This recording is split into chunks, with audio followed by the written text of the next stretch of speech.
My name is Evelyn Dawson. I'm 21. Last Christmas Eve at 11:14 p.m. I was standing barefoot in 6 inches of snow, locked outside my own house at -12 degrees because I asked my father why I didn't get a present. Inside, 30 guests laughed and clinked champagne glasses. The Christmas tree blinked red and gold through the frosted window. My father poured himself a second glass. My stepmother sliced into a 3-layer cake.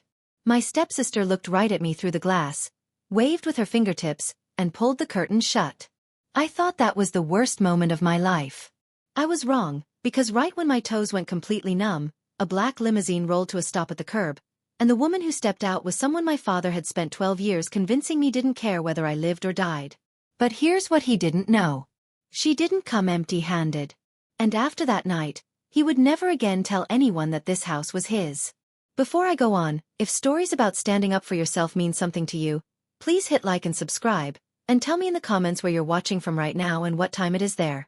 Now, let me take you back 12 years to the day my mother was buried, and the day my father started building the cage I'd live in until last Christmas. I'm 9 years old. The sky is iron gray, the kind of gray that doesn't promise rain. Just nothing. My mother's casket is mahogany. I know because my grandmother told me. Your mama picked mahogany once for a bookshelf, she whispered, holding my hand so tight I felt her pulse. She had good taste. Your mama. My grandmother's name is Vivian Hartwell. She smells like jasmine and old paper. At the cemetery, she's the only person touching me. My father stands 6 feet away, hands in his coat pockets, jaw locked. He hasn't cried once, not at the hospital, not at the viewing, not now. After the last guest leaves, Vivian kneels in front of me. Her eyes are swollen. She cups my face and says 5 words I will carry for 12 years without understanding them. I will always find you, little star. Then my father steps between us. You need to go, Vivian. Richard. She's my granddaughter. Your daughter is dead because you pushed her too hard. You're not welcome here anymore. I don't understand what he means. My mother died of a brain aneurysm. Nobody pushed anything. But I'm 9 years old, and my father is the tallest person in the room. And when he speaks, people stop. Vivian looks at me over his shoulder. Her lips move, but no sound comes out. Then she turns and walks to her car. I watch it disappear around the corner. Within a month, we move. New town. New number. My father throws out the address book from my mother's desk drawer. It's just us now, he says at dinner. That's all we need. I believe him. I have no reason not to. Not yet. 2 years pass. I'm 11. My father brings home Brenda Morris on a Tuesday. She has honey blonde hair, a smile that shows all her teeth, and a daughter named Kelsey who is 2 years older than me. This is going to be wonderful, Brenda says, squeezing my shoulders. Her nails are acrylic. They dig in. Within a week, Kelsey moves into my bedroom. The one upstairs with the window seat my mother built. I'm relocated to the basement. There's a cot, a lamp, and a water stain on the ceiling shaped like a fist. Kelsey needs sunlight for her skin condition, Brenda explains. Kelsey doesn't have a skin condition. She has a tan from soccer camp. I learned the rules fast. I cook breakfast before school. I clean the kitchen after dinner. I fold laundry on Sundays. Kelsey picks outfits. Kelsey picks TV shows. Kelsey picks where we eat when we go out, which isn't often. And when we do, I sit at the end of the booth. Evelyn likes helping, Brenda tells guests. She's such a little worker bee. One evening, I say to my father, I have homework. Can Kelsey do dishes tonight? Brenda's eyes fill instantly. She presses a hand to her chest. I try so hard, Richard, and she still resents me. My father turns to me. His voice is low and final. Apologize now. I apologize. I always apologize. Here's the thing I won't learn for another 10 years. Every single year, every birthday, every Christmas, a package arrives at our old address, then gets forwarded, a gift, a card from my grandmother. My father signs the return to sender slip before I even know it exists. Every year for 12 years, but I'll get to that. I'm 18. I open a letter at the kitchen table and my hands shake. Full scholarship, nursing program, 4-year university, 80 miles east. I show my father. He doesn't look up from his laptop. Nurses clean up other people's messes, he says. Just like you do here. That same month, Kelsey drops out of community college mid-semester. My father pays off her tuition balance, her credit card, and buys her a used Audi. She's finding herself, Brenda says, stroking Kelsey's hair. I find myself 2 part-time jobs, one at a diner, one at a campus bookstore, and I pay for my own textbooks with quarters and crumpled 5s. I don't complain. I'm out of the basement 5 days a week now. That's enough. Then one November night, junior year, I'm home for Thanksgiving. Everyone's asleep. I go to the basement to grab a blanket, and behind the water heater, I find a box, old cardboard. My mother's handwriting on the side. Margaret. Personal. Inside, a silk scarf, a half-used perfume bottle, still faintly sweet, and a photograph. 2 women at a party. My mother, young, laughing, and beside her, an older woman in a navy dress, arm around my mother's waist. On the back in blue ink, Margaret and Mom, Vivian's 60th birthday. Vivian.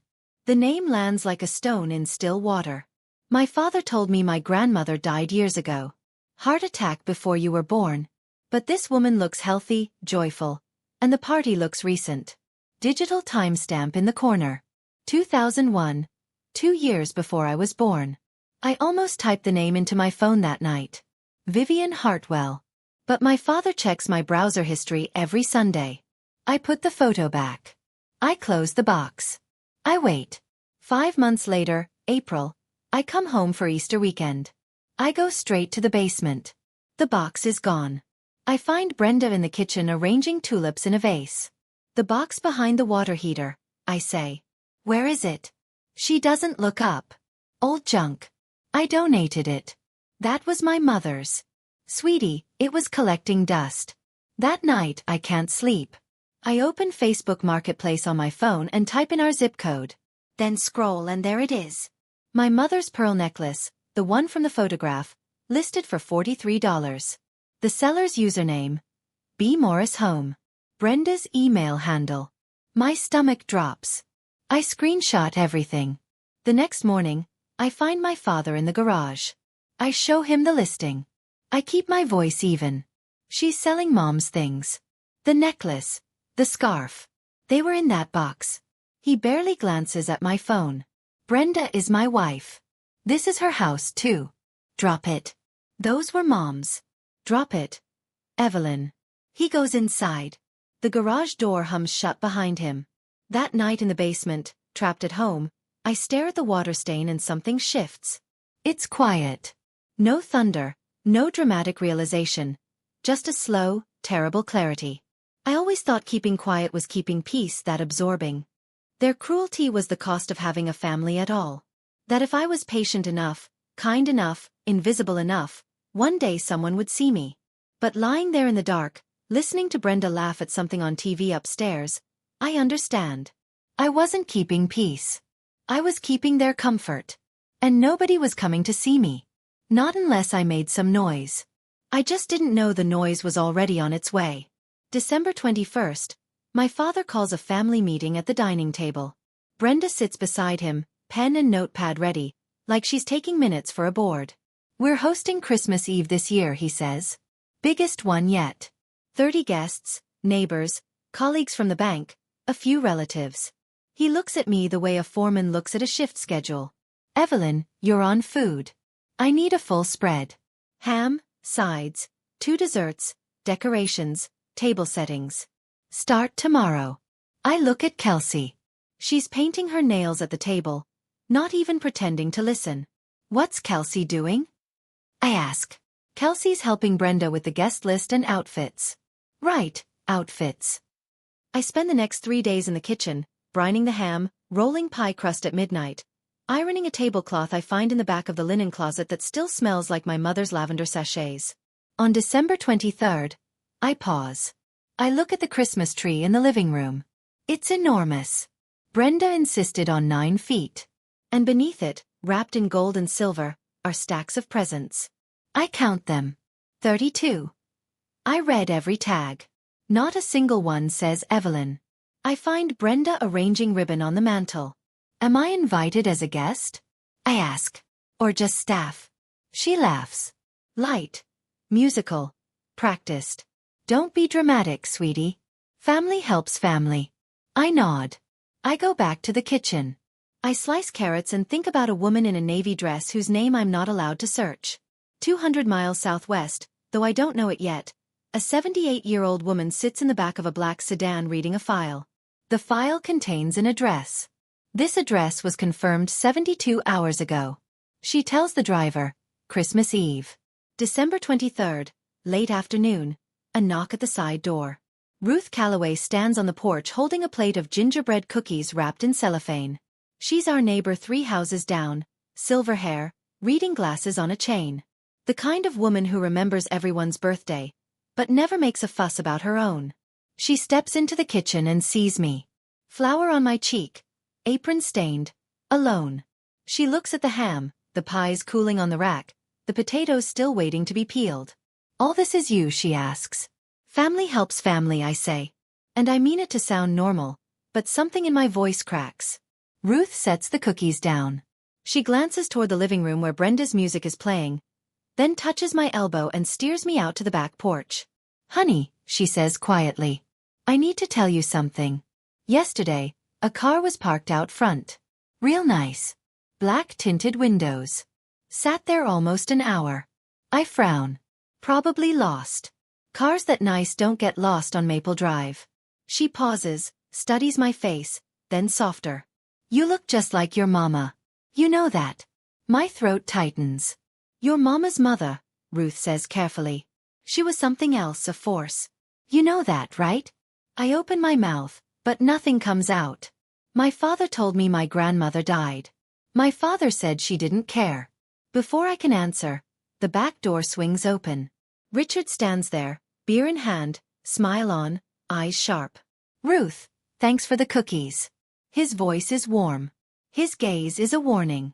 Ruth straightens. She pats my arm once, says, Merry Christmas, sweetheart, and walks down the porch steps without another word. She knows something. But not yet.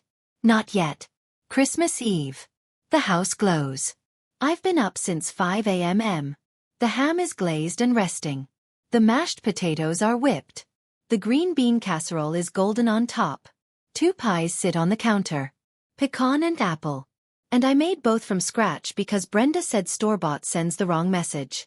By 6 p.m., guests begin arriving. Coats pile on the bed upstairs. Perfume and cologne fog the hallway. 30 people fill the living room. Champagne flutes catching the light from the 9-foot tree. I'm in the kitchen, apron on, hair pinned back, plating appetizers. From the living room, I hear my father's voice rise over the chatter. And this is my eldest, Kelsey. She's been such a blessing to this family. I peer through the kitchen doorway. Kelsey stands by the tree in a red velvet dress, smiling like she's accepting an award. Brenda beams beside her. A woman I recognize, Mrs. Palmer from church, glances around. And where's your other daughter, Richard? My father waves a hand. Oh, Evelyn's helping out in the kitchen. She likes to stay busy. Mrs. Palmer tilts her head. Helping out on Christmas Eve? She insisted. Brenda says smoothly. She's selfless like that. No one follows up. No one checks. I stand in the kitchen doorway holding a tray of bruschetta I spent 2 hours making. My name hasn't been spoken once tonight except as a footnote. I look at the living room, the laughter, the warmth, the tree, the gifts, and I realize something very simple. I'm not part of this family. I'm the machine that keeps it running. I set the tray down. I untie my apron. I put on the one nice sweater I own. Navy blue, cable knit, the only thing in my closet that isn't stained. I walk into the living room. I sit at the end of the dining table. There's no place card for me, so I pull up a folding chair between 2 of my father's colleagues from the bank. One of them, a man named Gary, nods politely. The other doesn't notice I'm there. The table is beautiful. I know because I made it. The cloth napkins, the candles, the centerpiece I made from pine branches and cinnamon sticks at 1 a.m. I eat in silence for 10 minutes. Then Kelsey opens the first gift. Then another. Then Brenda opens one. Then a neighbor couple exchanges small boxes. The pile under the tree shrinks. Name after name called. Laughter, thank yous. Wrapping paper crinkling. I sit still, waiting. The pile gets smaller. My name never comes. Finally, when the last ribbon is pulled, I speak. I don't shout. I don't whine. I keep my voice at room temperature. Dad, is there one of those for me? The room doesn't go silent all at once. It goes silent in waves. Conversation dying table by table like candles blown out in sequence. Brenda reacts first. Her eyes go red instantly. Her lip quivers. Evelyn, this isn't the time. I'm just asking. My father sets down his glass. We talked about this. You're 21. Kelsey is 23. I say she has 6. Nobody moves. I can hear the clock in the hallway. Brenda turns to Richard, tears streaming. Her hand finds his arm. It's a performance. I've seen it 100 times. She always does this, Brenda whispers. But the room is so quiet, everyone hears. What happens next takes 11 seconds. I've replayed it enough times to count.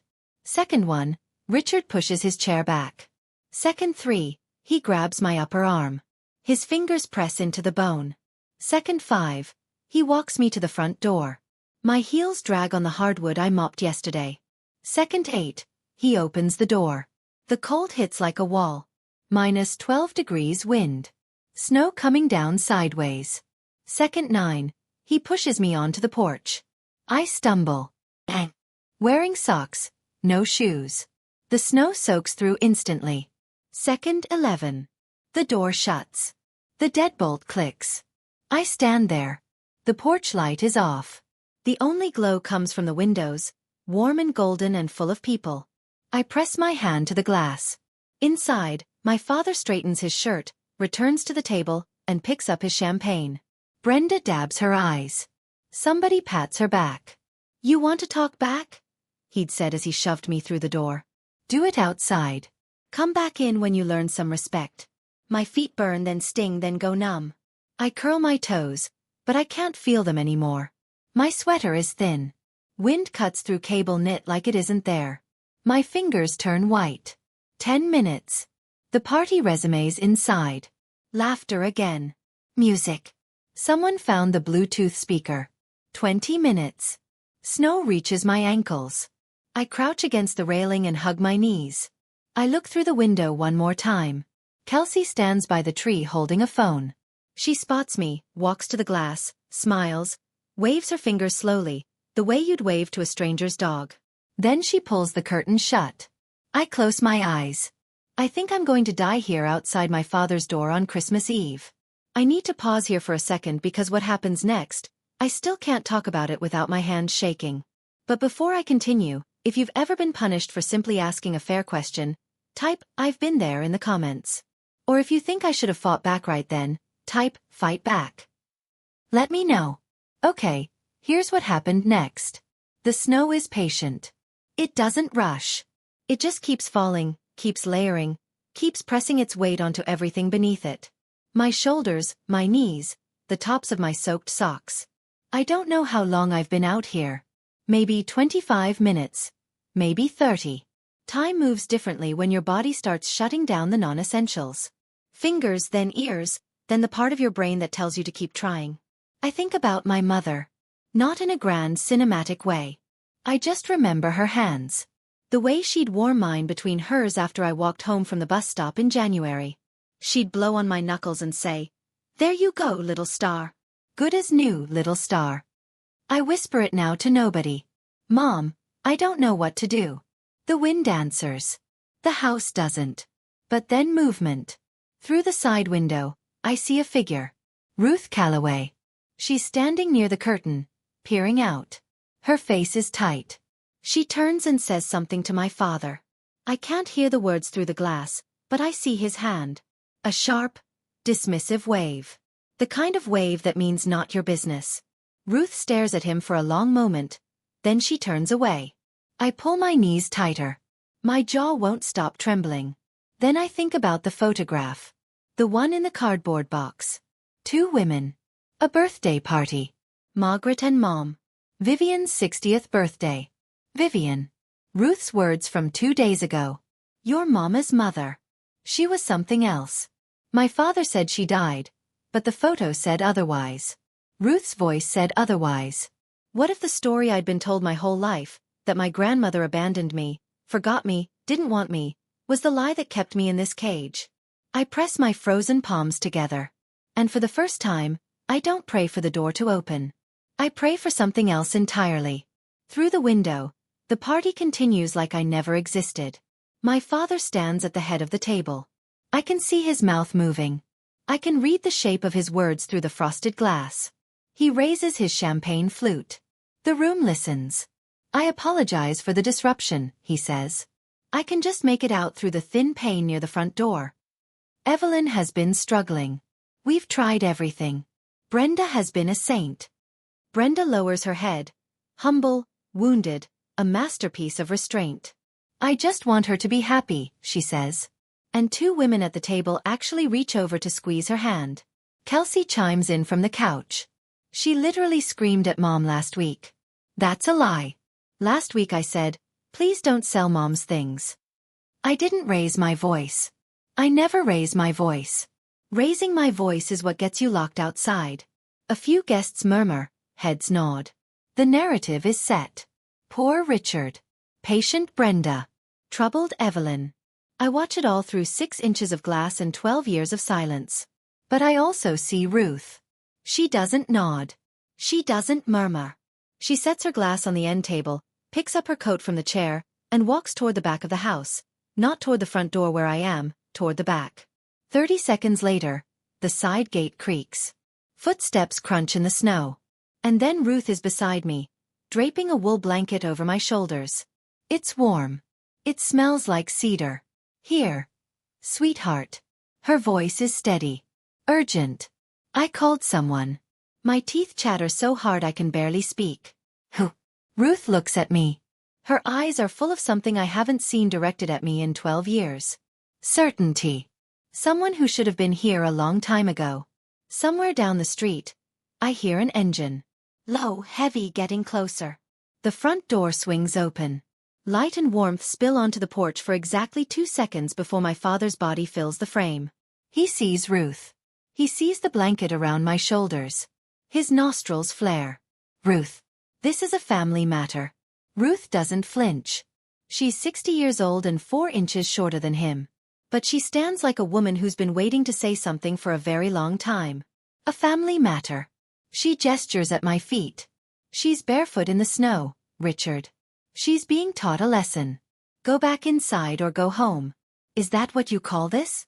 A lesson? I call it parenting. Ruth's chin lifts.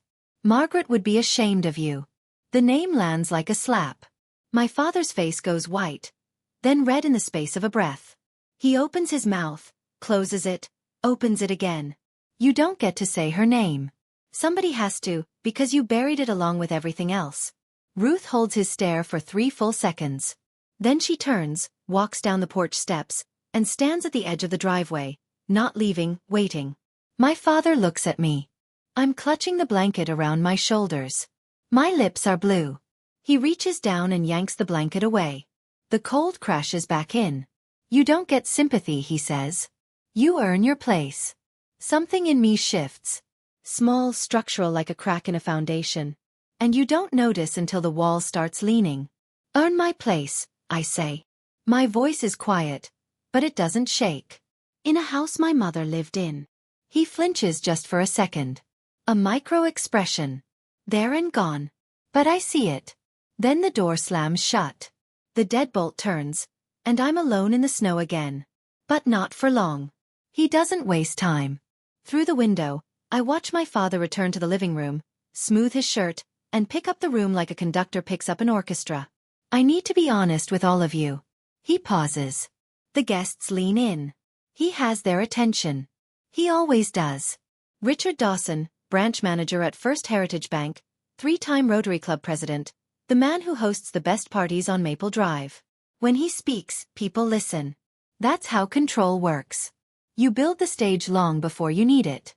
Evelyn has had behavioral problems since she was a child. Her mother coddled her.